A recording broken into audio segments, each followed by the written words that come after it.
I'm Rita Panahi from the Rita Panahi Show, Friday nights, 7 p.m, where every week we bring you a compilation of lefties losing it. Now, often these lefties are green-haired freaks supergluing themselves to roads or confused men in dresses having tantrums in restaurants. But sometimes the lefties losing it are the creators and producers of one of the longest-running TV programs, Law and Order SVU, who recently ran an episode where a white rape victim did not want to prosecute her black rapist because of her inherent privilege. But Natalie, Jay Watson raped you. You think I forgot? How could I? This entire trial has been an exercise in reminding me. And this is your chance to do something about it. I am going to. Believe me. Because I can. I can afford therapy. I have that luxury. And maybe one day I'll be okay. But if that teenager goes to prison, he may not be. Ever. Yeah, that's a great message to send to women, that even if they are the victims of the most heinous crime, they should consider their own race and socioeconomic status and that of their attacker before seeking justice. That they should prioritise being good little victims and allies rather than holding a rapist accountable.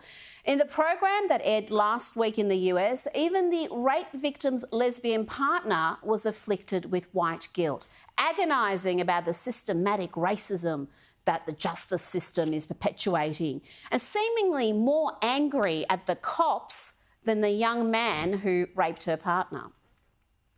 Not great.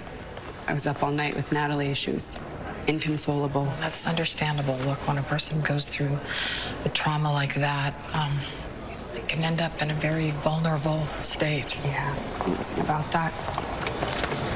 Okay, then what?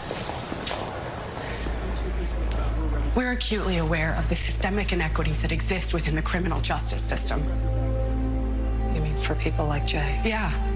Our concern is that he might not receive a fair trial. Well, I can't deny that there's a history of racial bias. It's certainly not a perfect system. How do you do this every day? What? Yes, the cops in the program just reaffirmed the tripe about institutional racism, and it got worse.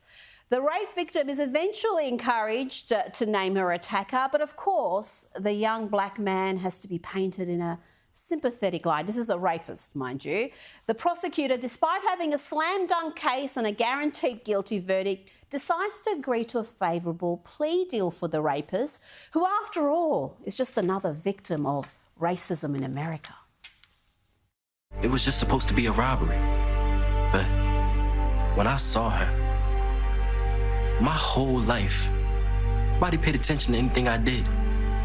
Not at home, not at school. Always felt kind of invisible, you know?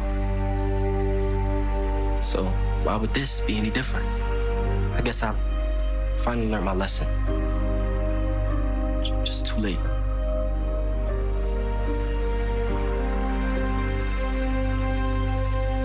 It's never too late, Mr. Watson. You'll do time. Not your whole life. When you get out, you'll still have some runway ahead of you.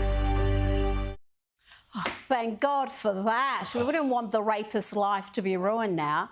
This is the poisonous, racist, victim-blaming narrative being promoted by a major, long-running TV series.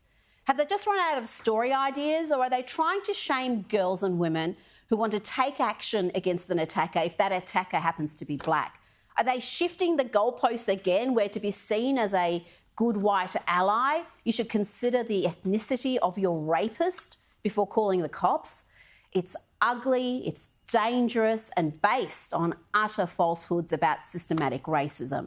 Just another example of the entertainment industry being hopelessly broken with race obsessions and woke dogma.